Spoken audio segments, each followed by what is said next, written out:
Okay. Hi, good morning. Uh, Here is the interview session with Joe Osborne from Hacienda Motel. Yeah. She has been doing this business, providing about 7 rooms of accommodation of a motel. So let us begin with the first question, Joe. How many years of experience do you have as a motel manager here? Okay, so I'm just reasonably new to the motel industry. Okay. We purchased the lease December last year, so I'm in the learning phase of being a motelier. Okay. So this is your first time doing this? Yeah, this is the first time. Yeah, that's good. That's good. And question number 2: do you think there's a shortage of accommodation for tourists to come? I don't think there's a shortage for everyday tourism and things like that. But when we have big events like the Boat Monroe, Oyster Festival, we seem to be quite limited. But there are only a couple of things, every year. So they will depend on the activities that the city has to offer. Yeah. But I mean, those the activities in the city are awesome. It's great to have those things. Another thing that books us out is the Waimumu Field Days. So that happens every second year, where accommodation is hard to get. Yeah. Was this about seasonal? I mean, certain season will you have more tourists compared to others, or will like summer or winter, will there be any marked difference between this? I think it depends a lot on the travellers. So you get a lot of business travellers. So each motel has their regulars, truck drivers, and your travellers, and they all tend to come on a Tuesday. So quite often you'll find in town that on a Tuesday accommodation can be tight. That's something new that I learned. And that's something that I've just learned. That Tuesdays can be a busy day depending on the travellers from out of town that are coming to do their business runs and things like that. I see. Okay, interesting point. So, what do you think about the current market size for the accommodation provider for the motels? I mean, how many of them that you know of, or what you have in mind about this size?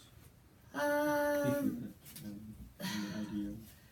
I'm not really up to the play and with that sort of thing. So we'll just. Yeah, because I doing some searches on Airbnb. Yep. I don't know whether you know there are about 150 units of accommodation they put on the market through Airbnb. Okay. So in terms of motel, I think about less than 100.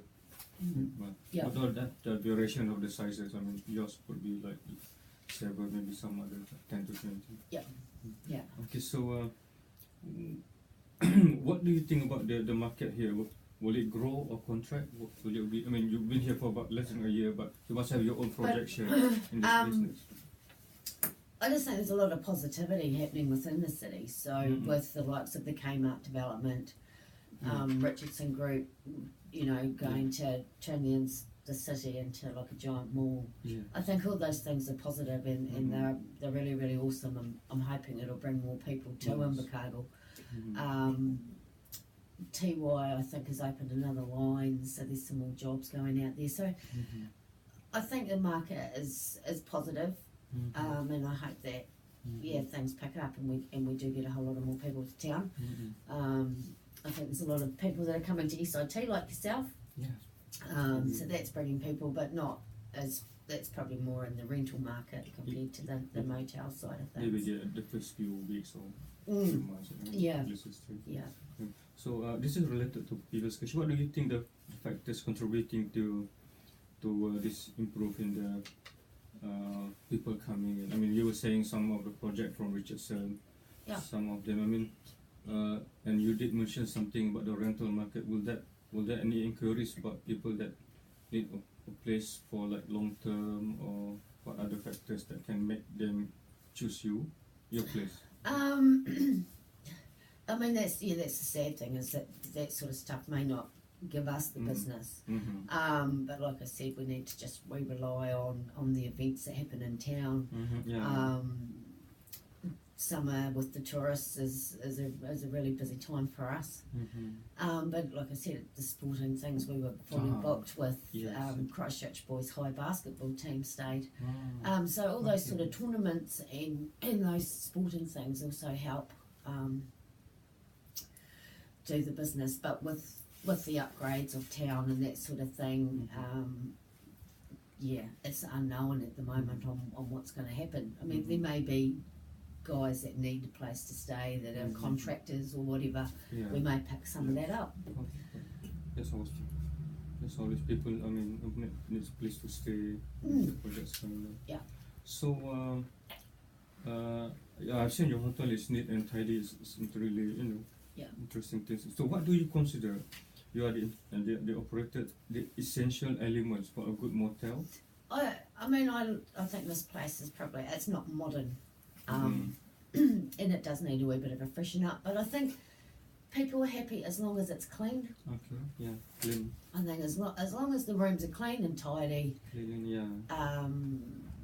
they're usually happy. And if I can give them the advice that they need on where to go, what to do, it makes everything a good experience. So, but I think the big thing is that it's got to be clean.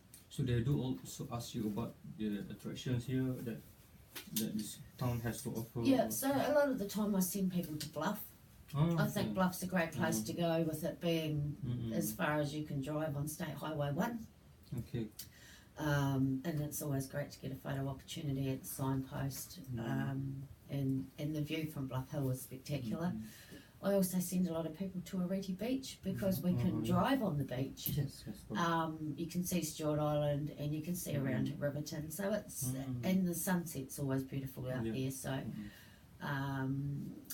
we also discuss like the truck museum, but I also send a lot of men to E. Hayes and Sons because they can see the Britman Road bike.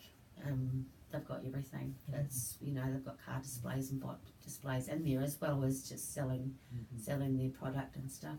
Okay, that's good. So you don't have a cafe or something like a cafeteria here in your No. So we're not licensed or have food facilities. But I mean, in your units you've got a full kitchenette, so you can cook yourself. You can cook yourself. Okay. Yeah, so all the rooms have full kitchen facilities. I see. Fridges, ovens, all that sort of stuff. But also with our location, we're quite lucky for the fact that we've got the 4 square, 3 doors long, and the fish and chip shop and Chinese, as well as the garage. So that's handy for people that pop in. It's close to the. Yeah, so they can pop down there, get some cheese and crackers and food. Okay, that's good. Okay, you were saying that you have some international visitors as well. So do you have any like percentage or some estimates of how many of them are international tourists or business travelers? Yeah, so what comes up in my program, for my booking program, if people book through the likes of booking.com, Expedia and stuff, and they have to put in what nationality they are, it comes up in a financial report that gets sent to Statistics New Zealand once every month.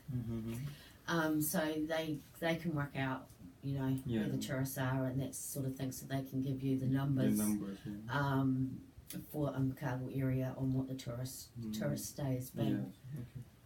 Because they put the record based on the data. And generally, how will you rate the quality of the motels here in Invercargill? I think they're all pretty good. Good. And it depends on what kind of people you're trying to attract. So I'm probably not going to get the white collar suit man who wants to stay in town in the suburban area of Calvin Hotel and that sort of thing. I'm probably more an elderly couple that have come down on holiday, sports groups. I'm a more affordable type of accommodation. And that's the sort of people I concentrate, and the tourists as well. But it's more family friendly, those types of people that we're looking to get as our customers here. So but the most important thing is they like like it. Yeah, I mean, and like I said, as long as it's clean and tidy, people are usually pretty happy. So next question, I mean related to the previous, how have you had any experience dealing with international tourists or international students that, I mean, that come over with their family and then they stay in your motel? So you were saying some of the SIT students are also. Yeah, so the international tourists I've had over the summer period, I've had quite a lot. Okay, during the summer. Yeah, so had an interesting guy from Alaska, which was pretty cool. Yeah. But we get them from all over Europe, Germany. Okay. It's amazing. Australians, a lot of Australians. Bratman Rowa has this wonderful couple that stayed for 5 days. Oh, okay. For 5 days. Yeah, I took them around Queen's Park, drove them around town, and just gave them some local knowledge because they were interested. Also gave them a crayfish because we were talking about the difference between lobsters and crayfish and that sort of thing. So. So you bring the local elements into your business as well, which is good. I love and I mean if they're friendly enough and they're, you know, it's quite nice and you do make friends. So those people I had a few drinks with, and like I said, I drove them around town, showed them different sites, and now we're friends on Facebook. So it can be rewarding in making friends that way. But some people want to talk to you and some people don't. Yeah, see, okay. So to me, I mean, I would guess it would like a personal, you know, thing that you offer. Yeah. Which So you can tell who wants to get personal and is interested in talking to you about local things. Whereas some people you can tell they just don't want to. They just want the key to their room. Yes, I know. They want to stay the night and then they're up and gone early in the morning off to the next destination. So yeah, you can work out. Yeah, I mean the city is everybody is small. People some say sleepy. Yet it has its own attraction and interesting places. Yeah. So what are the room features that normally customers look for when they stay in your motel? So most people want a comfortable bed. That's the first thing.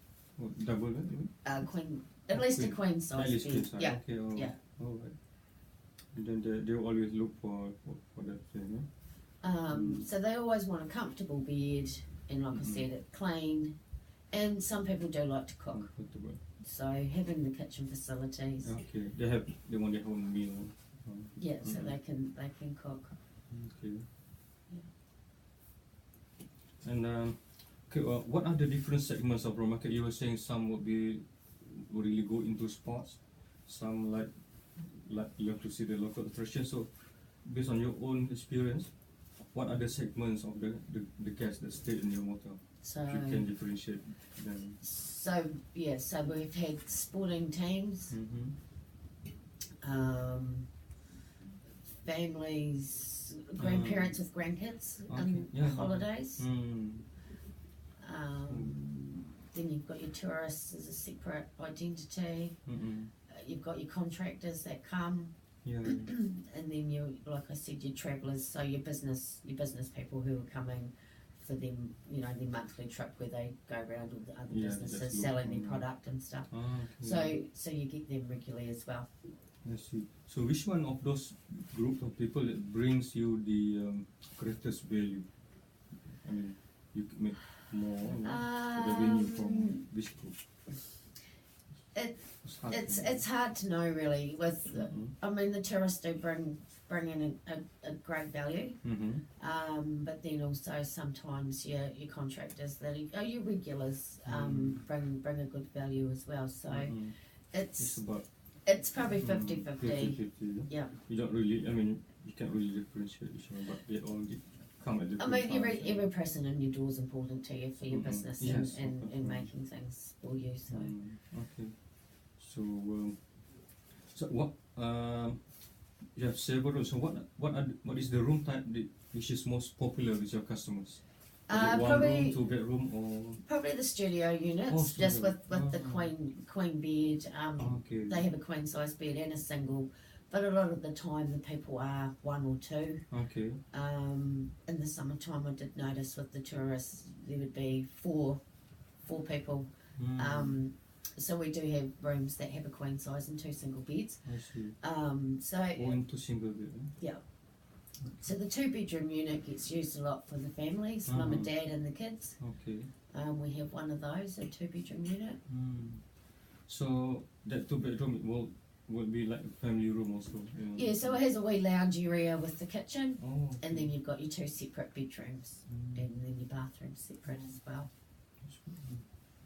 So do they have any issues or concerns that they or complaints about your motel room or anything? The only thing, and I find it frustrating, is people say you're too far from town. Oh, okay. Alright. Which I mean, you're only a 5-minute drive Yeah, from, I mean, from town. I think everywhere so, here. So that's probably been the worst. The worst thing is people say, "Oh, but you're too far from town." Oh, okay. It's 5 minutes. I've counted it Yeah. driving. It's 5 minutes to drive. But like I said to you, well, you don't really need to go anywhere when you've got your wee supermarket, Yeah. your fish and chip shop, Chinese takeaways. Everything's here. Yes, I think that's a good point. I mean, And I just find it strange that people that live in big cities think the motel is situated too far from the city when it's 5 minutes.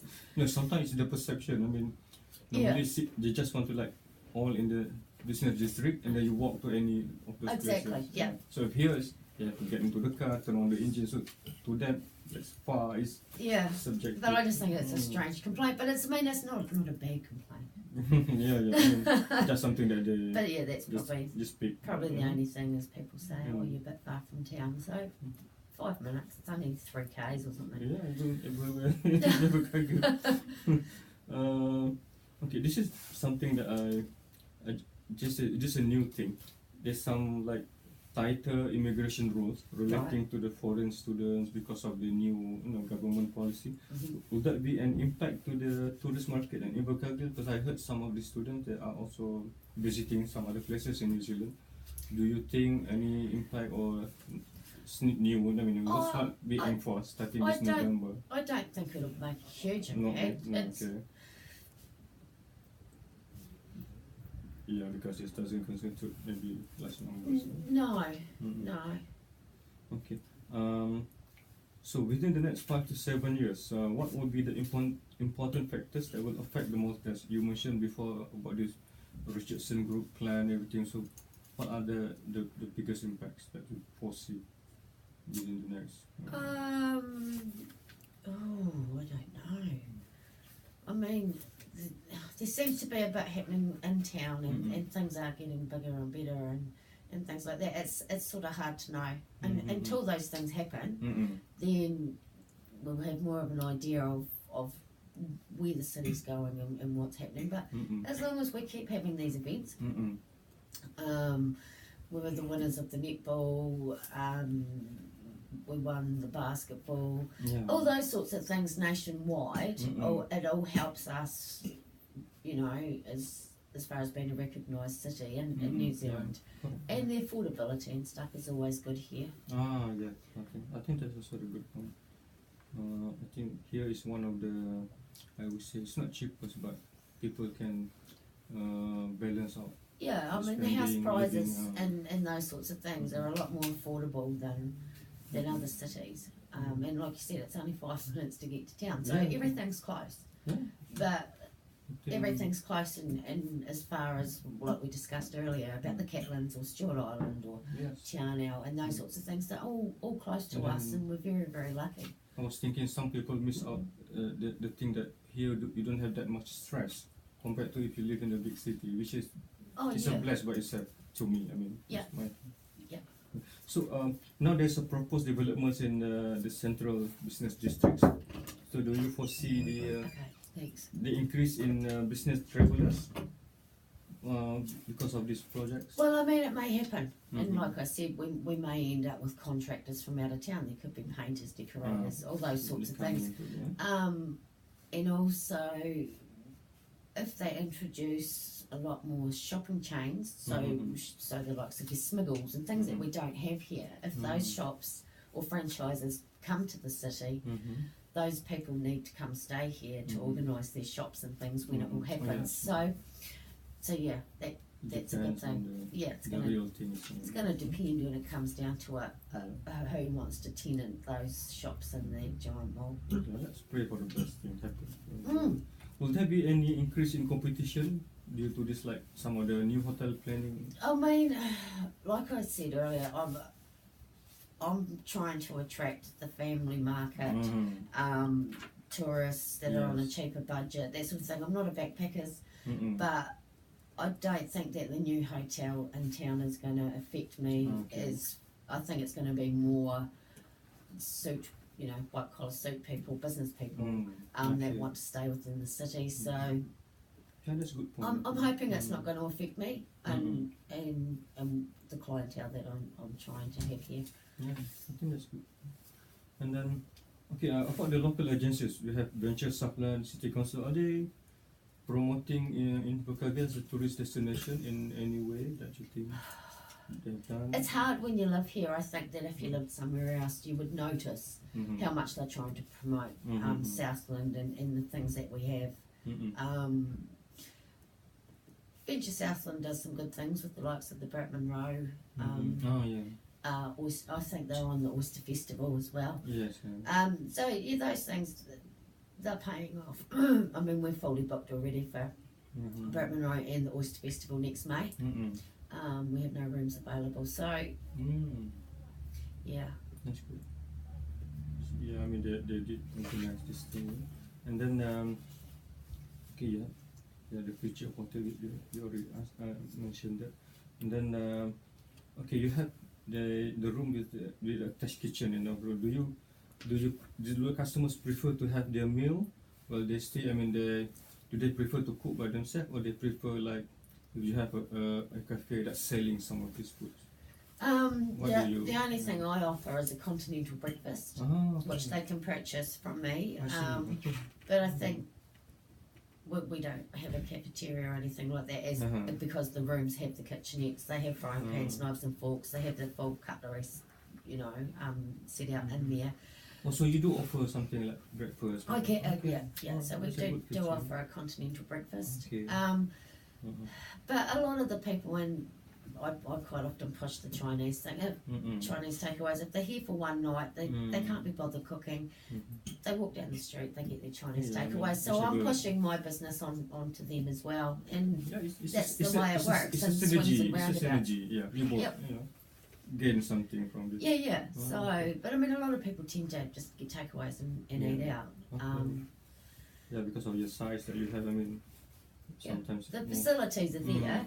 So the people that have been here for 4 days, they cooked bacon and eggs and toast and had breakfast, and they went out to the supermarket, purchased all their stuff, but they were here for a long stay. And it was a mum and her mum and the 2 children, so they can't eat out every day. So you need to have your own. Oh, exactly. So So the next question that I have, I mean, generally, how did your customers do the booking? What kind of, I mean, do they walk in? They do make a phone call? They do book early on? Websites or anything? Some people turn up just out of the blue. Yeah, because your location is just, I mean, across the street, just people coming can in State see. Highway 1. The regulars sometimes book in advance, so the ones, the contractors and stuff, they'll go, I'm coming every 3 weeks, book me in. Okay. Booking.com and Expedia seems to be a lot of the bookings, but that's mostly your tourists and people from out of that are a lot further away, will book that way online. Okay. So how do you handle the walk-in? I mean, I see you have some operation hours. Do they come beyond your normal operation, or you stay here to accommodate? Most people, if they book Booking.com, they put an estimated time of arrival. Oh yeah, they mentioned. Yeah. If I know they're coming late, it's not a problem. Okay. But I'm not. I'm a motel, not a hotel. We're not a 24-hour service. Yes. So you can, I mean, they can arrange this thing with Yeah, you yeah. before. So yeah, if someone needs to, you know, they're going to be late, they're coming in at 10 o'clock or whatever. It's not a problem. We can organise around it. Okay. You know, leave the key in their room, leave the door unlocked. That sort of type deal. Okay. Okay. Thank you, Joe, for So you're welcome. for the fruitful session. I learned a lot I from hope you. it So- helps. Yeah, it's really helpful. I mean, some of this are really different from the one that we had before. So Yeah. it's giving some more insight about this subject. Oh, cool. Mm. No, Okay, Joe, awesome. thank you. Thank you very And much. good luck for your future business. Oh, yes. here.